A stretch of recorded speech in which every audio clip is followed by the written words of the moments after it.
Hello everyone, it's Tana. Welcome back to another video for the Rabbit Hole Designs. Today we're working with the Advice from a Pumpkin and the Halloween cupcake stamp sets from the latest release. And we're going to make 4 cards today. A slimline, an A2, and 2 mini slimlines. So for the first 2 cards, I already had them planned out and just didn't get a chance to do them in the previous video this month. So they're going to be fairly quick. I ink blended this panel with the Amanda stencil, I believe it's called, from the Rabbit Hole Designs, with dried marigold and vintage photo Distress Oxide inks. And I had pre-colored my pumpkin image here, and I placed those on a piece of Midnight Plum mirrored cardstock, popped the whole thing up with foam tape, and placed it on a craft card base. I also stuck a little half-inch piece of mirrored plum cardstock across the panel behind the pumpkin. And we're going to stamp out and heat emboss our sentiment, which is give thanks for life's bounty, I believe it says. Now, I love this Advice from a Pumpkin stamp set because you can put Advice from a Pumpkin and then there's a whole bunch of pieces of advice to choose from. But I just chose this sentiment alone for this card. And I really like the way this one turned out with a little bit of purple stuck in there for some added color. On to the next card. We have a slimline card for this one and the cupcakes that you guys previously got a glimpse of in the last video.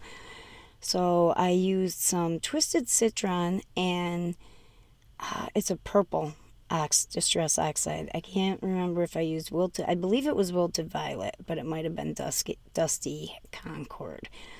But I ink blended just enough where it didn't turn muddy, so there's no brown going on here.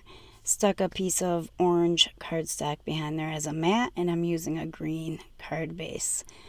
And I thought these pumpkins needed a little something extra, so I took a spiderweb stencil from my stash and I embossed that through my die cutting machine and picked out the spiderwebs I thought would look the best on the card, and I just fussy cut them around the edges.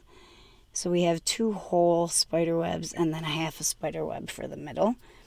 And now I'm just going to line up where the cupcakes will be, and that's the only place I'm going to glue down my vellum spiderwebs. And I like this. I thought that this card needed a little extra something behind the cupcakes, and this was perfect. And definitely something I want to play around with again. I think this is the first time I've ever thought of embossing my vellum through a die cutting machine with a stencil. So we'll have to play around with that idea some more in the future. Popped up all 3 cupcakes with foam tape, and we're going to put those right over their glue spots so we hide that glue on the vellum. And then all this one needs is a sentiment. So we're going to use that same orange cardstock that we used as a mat, and we're going to stamp out the sentiment that comes with the cupcake, which is "You're so sweet, it's scary." And I also very carefully colored and fussy cut out these 3 spiders that came in the stamp set and put 1 on each spider web. So there's my sentiment, and I'm going to place it very carefully up at the top between the first and second pumpkin's hats. And that's it for the second card. So now we're moving on to the mini slimlines. Now, there's my Distress Oxide colors up there on the screen. I'm going to ink blend one panel on camera and do the other off camera. I knew what I wanted to do in my mind, but when it's all said and done, you guys will have to let me know in the description box if you would have done it a little differently, and you'll see what I mean at the end here. I still like my main idea for the card. I just think maybe they ended up a little bit too busy. So anyway, we have 2 ink blended panels, and I was trying to go with fall colors here, and I really didn't expect them to be this bright. I probably should have used a more muted yellow, but other than that, I didn't expect them to be this bright. And now we're going to use both of those panels to stamp out some of the images from the Advice from a Pumpkin stamp set. And I'm using a brown for this first panel to stamp all these out. And on the other panel, I use a dark red to stamp out my images. Now, I stamped out a lot of images and fussy cut a lot of images. And I think that's part of the reason that I added so much to the card, because I didn't want to see them go to waste, but I don't know. You'll have to let me know. Now I'm going to take some of the same colors in cardstock as well as I could match them up.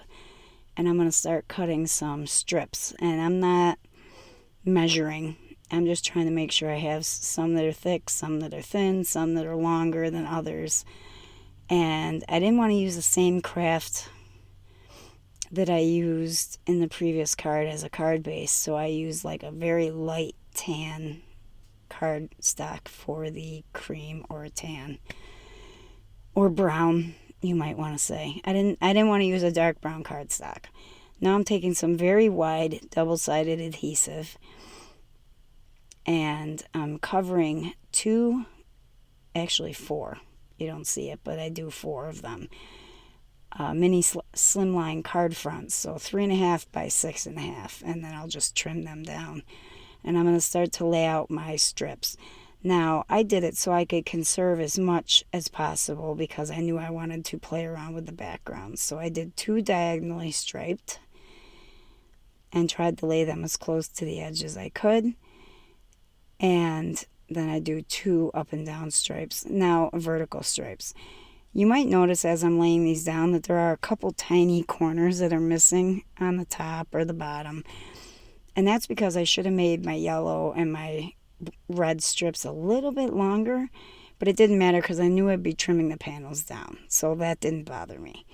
So there are my 2 diagonal and my 2 vertical stripes. Now I'm going to cut those out with some dies from my stash so that they're a little bit smaller and they have a decorative edge around them. I'm going to use a piece of craft cardstock as a mat on the card bases. Now the card bases are white, and that's another reason I didn't use that craft in my stripes, because it would have been the same as the mat. And I'm going to use 1 vertical and 1 diagonal striped pattern and glue those right down on top of their mats. Now I'm going to use 2 circles that I cut out from my stash. And that first circle has just got it was a leftover piece of cardstock that had some score lines in it. And I thought it made a good pattern, so I kept it and I cut my circle out of it. The other one's regular craft cardstock, just like the mat. And now I have fussy cut out my pumpkins. And originally I was going to use 2 of the same design, but I switched it up with the second one and went for the other pumpkin. And I still think I'm doing okay here. They don't look too busy.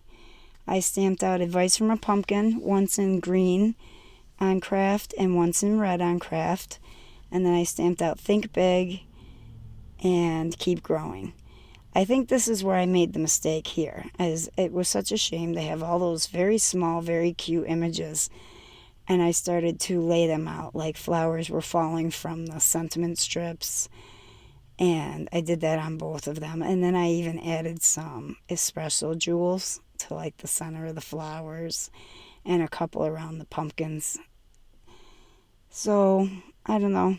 Part of me says too busy. Part of me thinks they turned out cute. You guys definitely let me know in the description box below what you think. Regardless, I love this stamp set. I think it's perfect for fall, and there's a lot you can do with it. And that's it, guys. 4 cards for this video in less than 10 minutes. I don't think that's bad at all. Don't forget to sign up for the Rabbit Hole Designs email so you can be aware of new releases and tons of inspiration. And look for the Rabbit Hole Designs on Instagram as well so you can follow the design team's inspiration throughout the month. We will see you in the next video, guys. Bye-bye for now.